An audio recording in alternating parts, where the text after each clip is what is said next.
Hey, I'm Hunt, and this is Hunt on LSU, your channel for LSU Fighting Tiger football talk.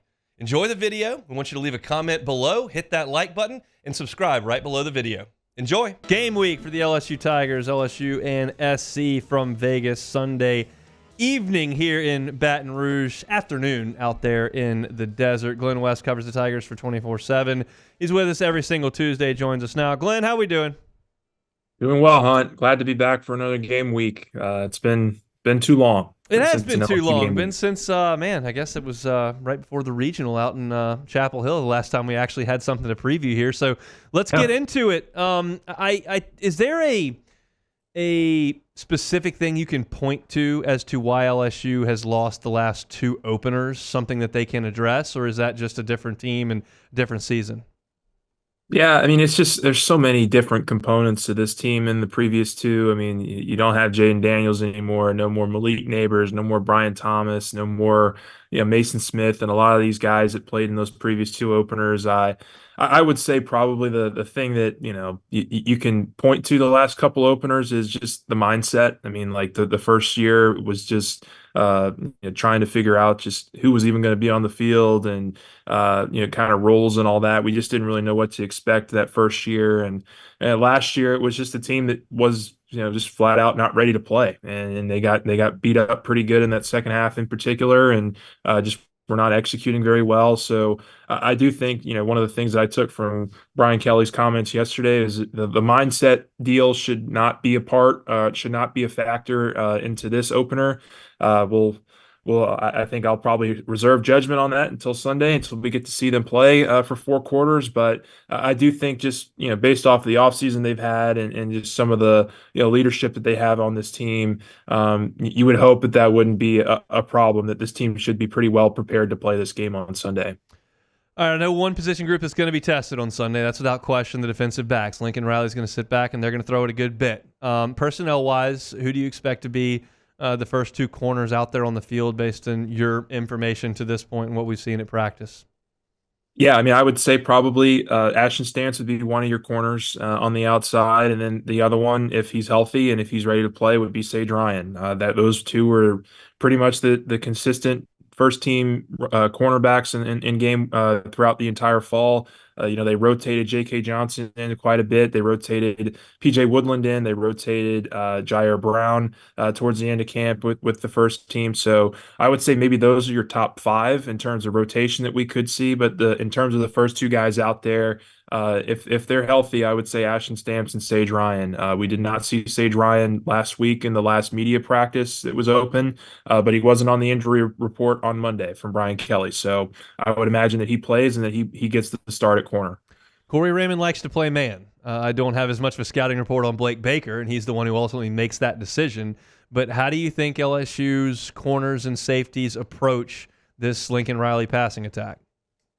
It's going to be tough. I mean, I think if you look at this LSU defense, you would say the strength right now has been in that defensive line and at the linebacker spots. I think those two groups have really performed well in the fall camp, and I would imagine that they would be able to get some kind of pressure and dial up some blitzes on USC, which I think in turn could help the back half of the defense. I think this is going to have to be, an 11-man, kind of everybody doing their job the right way kind of deal to hold up against Lincoln Riley in this offense. I mean, yes, Lincoln, they don't have the Caleb Williams Heisman Trophy winner from last year, but they have some very good pieces around Miller Moss. They have, some really explosive weapons, guys that, quite honestly, are in a similar position from a skills position, perspective as LSU is right now. I mean, they have a number of wide receivers that were not big parts of were not big components to their offense last year, who are going to be asked to step up into big roles this year. And I think you can say the same thing for LSU. So, there's going to be some tests. I would imagine that there's going to be, some ebbs and flows in this game. I would imagine that USC gets some points up on the board, but I do think this is going to probably come down to how LSU and how USC play in the trenches on both sides of the ball. Do you think if LSU holds USC to 31, that's good enough? Yes, You I think think you that think would that's be. good enough? Just good enough. I kind of am thinking right now LSU could score in the 34 to 38 range in terms of points, but I think that 31 would be just enough. Probably a very tight game, and you're talking about a who plays better in the fourth quarter type of deal. But I do think that these are two offenses that are going to be pretty well prepared, and I would imagine score some points this weekend. That's a Glen West question. I'll try to phrase it as a Brian Kelly question here, although you can't know the answer. But do you think if I told Brian Kelly before he got on the plane to go to Vegas, all right, your defense is going to give up 31, do you think he would take that? Um, Man, you're putting me on the spot here. That's the point of the I radio don't. show, Glenn. Yeah, yeah. I don't think he would take that. I Okay. think he would think that his defense could come out there and play a little bit better. I really do believe that this defensive line has performed well enough, and the front seven has performed well enough to where LSU can hold USC to lower than 31 points. I think that it's going to have to start in the front seven with Harold Perkins, with Savion Jones, with Jacoby and Guillory, with a lot of these guys. Greg Penn can certainly be thrown into that mix as well.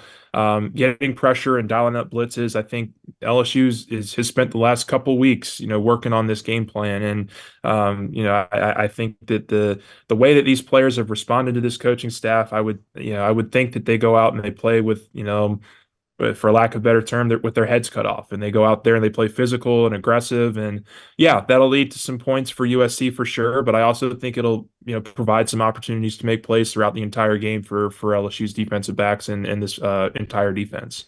Glen West is our guest, senior writer over at Go 24/7. You can check them out for all your recruiting news and, of course, your team coverage. Glenn is with us every single Tuesday here. All right, same question for Brian Kelly before he gets on the plane. If I told him, okay, your offense is going to score 31 points, would he think that was good enough? I don't think so. Okay. I think he thinks that this team can score more than 31 points. I think that the LSU's offense is going to be, maybe not the number one prolific offense that you saw at all times last year. But I do think that this is a group that has a lot of confidence in itself. I mean, you talk to any number of these leaders that are on that offensive side of the ball, and you could be looking at several high draft picks on the offensive line. And I do think the running game component to this is going to be something that LSU's offense really wants to control a little bit better and find some more balance. I will say this: the previous couple of openers that LSU's had, they haven't exactly run the ball all that great from a running back perspective. It's been mainly Jaden Daniels. It's been kind of leading the charge in those previous two games, and really in the big games last year for LSU. The running game, against Alabama was not all that great. Some of the big opponents that they played last year, they were not able to get off the ground and find some balance with those backs. I do think that's going to be extremely important in this game to kind of chew up some clock and also get those guys going and really open things up for Nussmeier down the field. So kind of long-winded answer there, but I do think the running component is going to be very important in this game. The offensive line is going to have to open up some holes for Caleb Jackson and Josh Williams, and I think if LSU finds the right balance, they're absolutely capable of scoring more than 31 points. The word you were looking for there was atrocious. LSU's running game, from the running back's perspective, was atrocious in the two openers and the Alabama game last year. They could not do anything, and I don't know if that's scheme related or if that's personnel related. The personnel is going to be about the same, but the scheme can be very much different. How different do you expect, if at all, the running game to look? And I'm assuming the answer is some, because they don't have a guy that's going to run for 1,100 at quarterback. But what's going to look different in the running game? Yeah, I think you're hoping to get these guys out on the perimeter. We've heard it all off season. They want to get Josh Williams, they want to get Caleb Jackson on the perimeter and against these linebackers, against these defensive backs, to where they can break tackles and get upfield for big yards and explosive plays. And they're moving their offensive linemen in a way that would tell you that they want to do exactly that. I think that Caleb Jackson busted open a number of runs on the outside this year or this fall, and it was primarily on that right side with Emory Jones, if I'm remembering correctly. They really did a nice job on that right side with Emory and Miles Frazier, and I think that they're going to they're going to be able to open up some holes and allow these backs to get on the perimeter, break some tackles, and churn up field for some big plays. That's kind of the recipe here. But again, you have to find some balance. You're still going to have inside zone runs. You're going to have read option. You're going to have screens. You're going to have passes out of the backfield to Josh Williams. I think that's going to be a component there on third down to maybe get him open a little bit and get upfield. So yeah, I think this is going to be, an all hands on deck kind of approach in the running game. And but I would imagine that there's more balance here between the run and the pass, and they're going to have to, because your quarterback's not going to be able to churn upfield for 100 yards a game. You're going to have to get some production out of these running backs. It's really nice when he could, though. Yeah, it would be great. I'd love that. Yeah, that absolutely. was a lot of fun to watch last year. All right, Glenn, last one here. I mean, how do you think it goes on Sunday afternoon?